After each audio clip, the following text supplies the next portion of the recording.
यो क्लिकमान्डूद्वारा आयोजित यो चाहिँ नि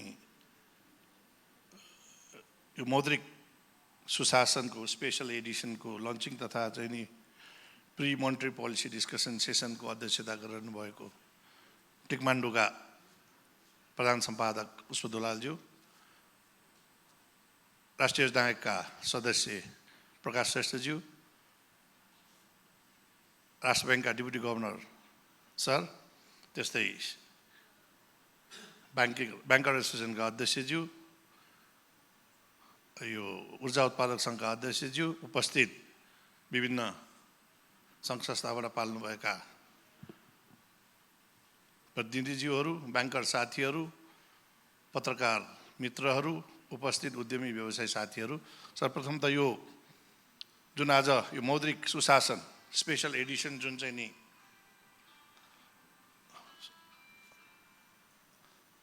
यो लन्चिङ सेसन भयो, यसको लागि चाहिँ नि जुन यो अहिलेको सन्दर्भमा मौद्रिक नीति पनि आउने, बजेट आइसकेको, मौद्रिक नीति आउने तर्खरमा रहेको सन्दर्भमा चाहिँ नि जुन एउटा स्मारिका निकालिएको छ, निश्चय पनि त्यो स्मारिका सरर हेर्दाखेरि धेरै अब भोलिको दिनमा लिनुपर्ने नीतिहरूको लागि धेरै नै चाहिँ नि उपयोगी हुने देखेको छु। यस कार्यको लागि चाहिँ म यो पब्लिकेसन क्लिकमान्डू परिवारलाई चाहिँ म हार्दिक आभार व्यक्त गर्न चाहन्छु। निश्चय पनि हामी निजी क्षेत्रलाई पनि, सरकारलाई पनि र नीति निर्माताहरूलाई पनि चाहिँ यो चाहिँ नि उपयोगी हुनेछ। त्यसको लागि म हार्दिक बधाई पनि दिन्छु, धन्यवाद व्यक्त गर्न चाहन्छु। अब यहाँ कुरा आयो अर्थतन्त्र चुनौतीमा उसमा छ। वास्तविक रूपमा भन्नुपर्दाखेरि यो मुलुक चाहिँ सम्भावनाको मुलुक छ, तर चाहिँ नि चुनौतीको सङ्घारमा हामी उभिरहेछौँ। धेरैले यो कुराहरू चाहिँ गरिरहेको अवस्थाहरू छ। यसै सन्दर्भमा बजेट पनि आएको छ र बजेटले चाहिँ नि केही कुराहरू सम्बोधन गर्न खोजेको छ। अर्थमन्त्रीज्यूले पनि भन्नुभयो, जस्तो निजी क्षेत्रकै सल्लाह बमोजिम चाहिँ नि ऐनहरू संशोधन गरेर यसमार्फत एकदमै प्रायोरिटी दिएर चाहिँ संशोधन गरेर लगायत अहिले बजेटमा पनि निजी क्षेत्रलाई चाहिँ एक किसिमको एकदमै ग्राह्यता दिने हिसाबले सरकारले कुरा राखेको छ। निजी क्षेत्रलाई अर्थतन्त्र चाहिँ नि को सम्भाग मानी आर्थिक सुधारलाई प्राथमिकता दिने प्रतिबद्धता चाहिँ नि बजेटले जनाएको छ। निश्चय पनि त्यो हिसाबले पनि निजी क्षेत्रले योपालिको बजेटलाई स्वागत गरेको हो। महासङ्घको सुझावलाई प्राथमिकता दिई बजेटको स्थायी र पूर्वानुमान योग्य नीतिको माग अनुसार भूतप्रवादी कानुन नबन्ने र नीतिगत स्थिरता कायम गरिने विषय पनि हामीले भएको हुनाले पनि बजेटलाई अलिकति सकारात्मक रूपमा चाहिँ लिएका हौँ। र महासङ्घले चाहिँ नि को आग्रहमा बनेको उच्च स्तरीय आर्थिक सुधार आयोगको सुझावलाई चाहिँ क्रमबद्ध लागू गर्ने भन्ने कुरा पनि गरेको, त्यसमा पनि हामीले स्वागत गरेका हौँ।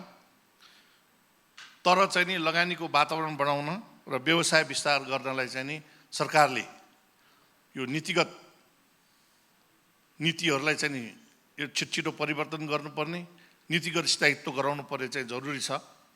र अर्थमन्त्रीज्यूले के भन्नुभएको छ भने नि सुधारको श्रृङ्खला चाहिँ नि कायम रहनेछ भन्ने किसिममा भन्नुभएको छ। प्रतिबद्धता राम्रै कुरा हो। र यहाँ मौद्रिक नीतिको पनि कुराहरू आयो। त्यसमा चाहिँ नि यो मौद्रिक नीति र वित्त नीतिको चाहिँ नि समन्वय गरिनेछ भन्ने कुरा पनि गर्नुभयो।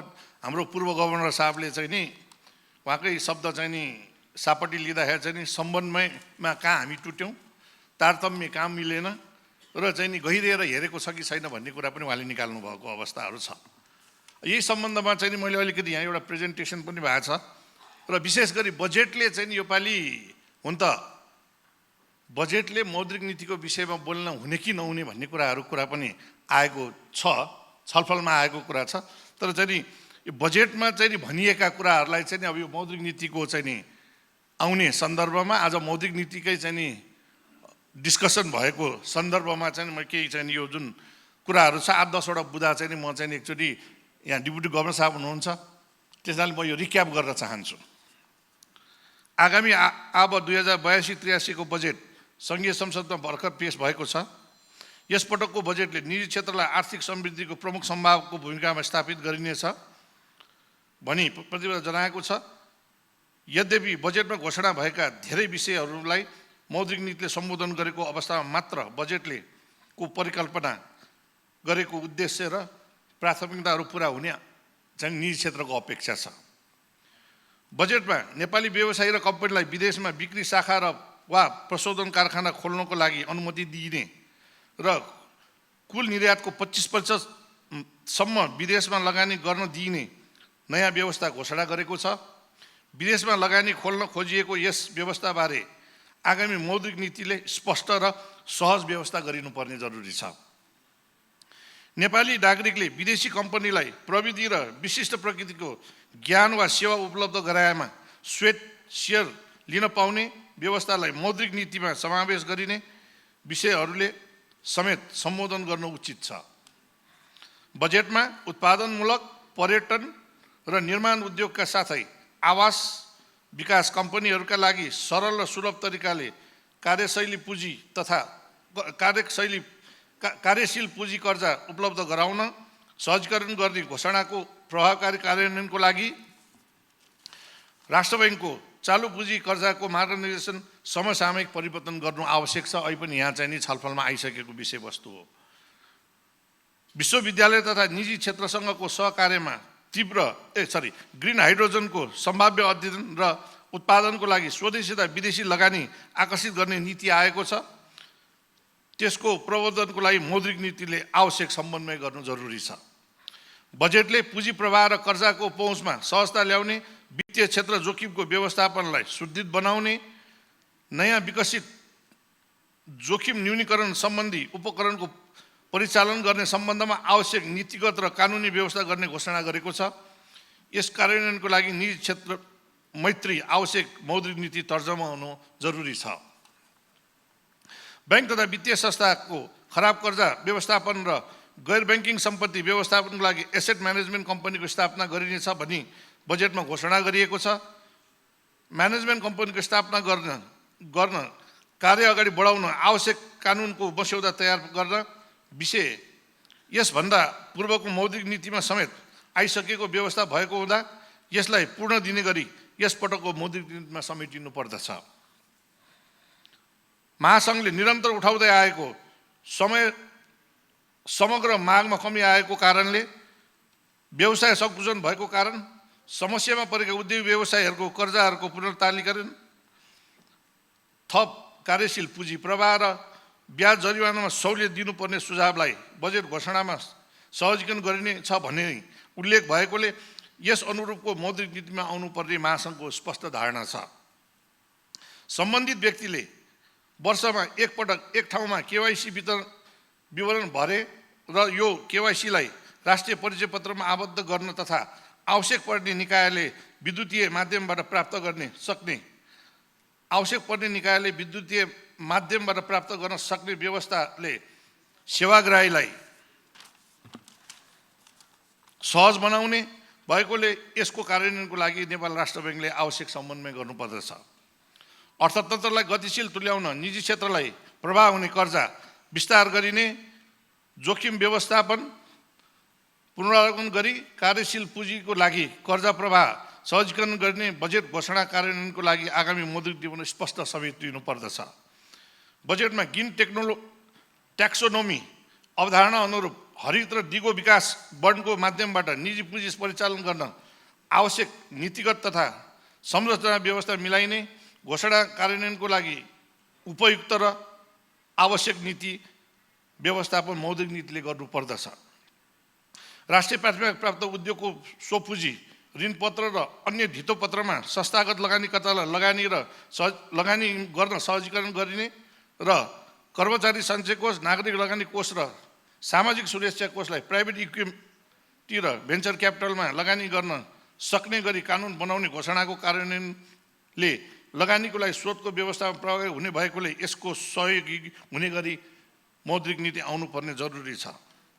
यो यी लगायत चाहिँ नि यो मौद्रिक नीतिमा केही सुझावहरू जस्तो एउटा अहिले कुरा पनि आइसकेको छ, चालु पुँजी कर्जा मार्गदर्शन 2069 मा पुनरावलोकन गर्नुपर्ने, अलि जुन यो असार मसान्तसम्मको म्याद छ त्यसलाई थप्नुपर्ने भन्ने कुराहरू छ। त्यो कुराहरू चाहिँ नि मैले आइपुगिसकेको छ। कर्जाको ब्याजमा न्यूनतम मात्रामा प्रिमियम लिने पाउने व्यवस्था हुनुपर्छ। साथै उद्यमी व्यवसायलाई प्रभाव हुने रु 5 करोडसम्मको कर्जामा अधिकतम 2% भन्दा बढी प्रिमियम लिनु हुँदैन भन्ने कुरा चाहिँ हाम्रो एफएनसिसिआईको भनाइ हो। असल वर्गमा रहेको कर्जाको अतिरिक्त कर्जा नोक्सानी 0.5% र सूक्ष्म निकायमा रहेका कर्जाको नोक्सानी व्यवस्थापनलाई 5बाट 2.5% कायम गर्नुपर्ने, हालको विशेष परिस्थितिलाई विचार गरी वाच लिस्टको प्रावधानमा सहजीकरण गर्नुपर्ने, नेपाल राष्ट्र बैंकले हाल लिएको लक्षित कर्जा डाइरेक्ट लेन्डिङ नीति अनुसार झन्डै 50% प्राथमिकता तोकिएका निर्देशित क्षेत्रमा लगानी गर्नुपर्ने बाध्यात्मक व्यवस्था छ। लक्षित कर्जा लगानी व्यवस्थालाई परिमार्जन गर्दै निर्देशित क्षेत्रमा पनि तोकिएको सीमा घटाउँदै लैजाने चाहिँ नीति लिनुपर्दछ। हाल सहकारी र लघु वित्त क्षेत्रमा देखिएको समस्यालाई स्थायी रूपमा समाधान गरी ब्याङ्कहरूलाई गाउँ र साना सहरहरूमा लगानी प्रोत्साहन गर्न प्रेरित योजना ल्याउनु पर्दछ भन्ने धारणा हो।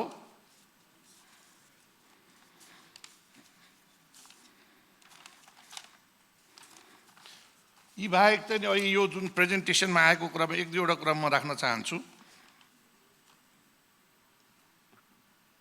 यो अहिले जस्तो एउटा कुरा भनिने गरिन्छ कि हिजो ब्याज दर बढ्यो भनेर व्यवसायीहरूले धेरै नै गुनासो गर्यो, त्यसले चाहिँ अब ब्याज दर घट्दाखेरि पनि व्यवसायीले लोन लिएन भन्ने कुरा।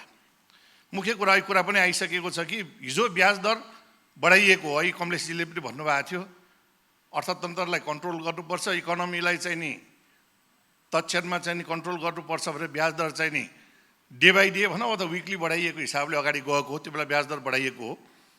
अहिले किन त अब यो चाहिँ नि के भन्छ, यो ब्याज दर घट्दा पनि कर्जा लिन सकेनन्, निजी क्षेत्रमा आएन भन्ने कुरामा पहिलो कुरा चाहिँ नि डिमान्ड एकदम छैन, मार्केटमा डिमान्ड छैन, किनभने हाम्रो इकोनोमी एकदम स्लगिस छ। अर्को कुरा डिमान्डको लागि हाम्रो पपुलेसन आउटफ्लोले गर्दाखेरि पनि समस्या छ।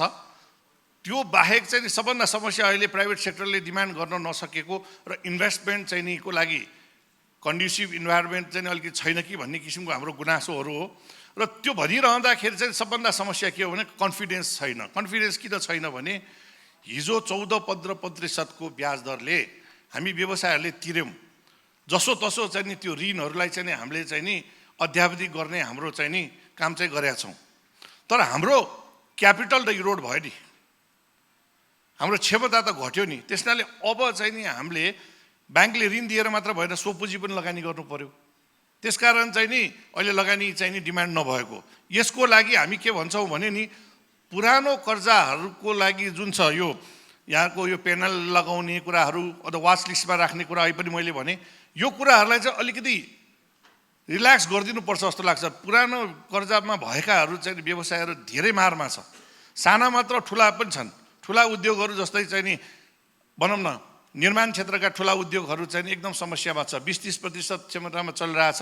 उनीहरूले कसरी ब्याज तिर्यो होला, कसरी आफ्नो चाहिँ तपाईँको व्यवसाय चलाइरहेछ भन्ने कुरा पनि सोचेर चाहिँ नि कमसेकम अबको नीतिमा चाहिँ नि यिनीहरूलाई अलिक रिल्याक्स हुने किसिममा गरिदिनुपर्छ भन्ने जस्तो मलाई लाग्छ। वर्किङ क्यापिटल गाइडलाइनको बारेमा मैले भनिहालेँ। र अर्को कुरा अन्तमा चाहिँ म के भन्न चाहन्छु भने नि अब चाहिँ नि हामीले केही लामो समय भनौँ कि 4-5 वर्ष चाहिँ नि हामी कन्ट्र्याक्सन इकोनोमीमा बस्यौँ, हामीले पीडा पनि भोग्यौँ। सक्ने जति क्षमताले निजी क्षेत्रले चाहिँ त्यसलाई धानेर पनि बसेको अवस्था हो। र अब चाहिँ नि हाम्रो एक्सपेक्टेसन एक्सपान्सनरी इकोनोमीमा जानुपर्छ, त्यसको लागि चाहिँ कार्य हुनुपर्छ भन्ने चाहिँ हाम्रो अनुरोध हो।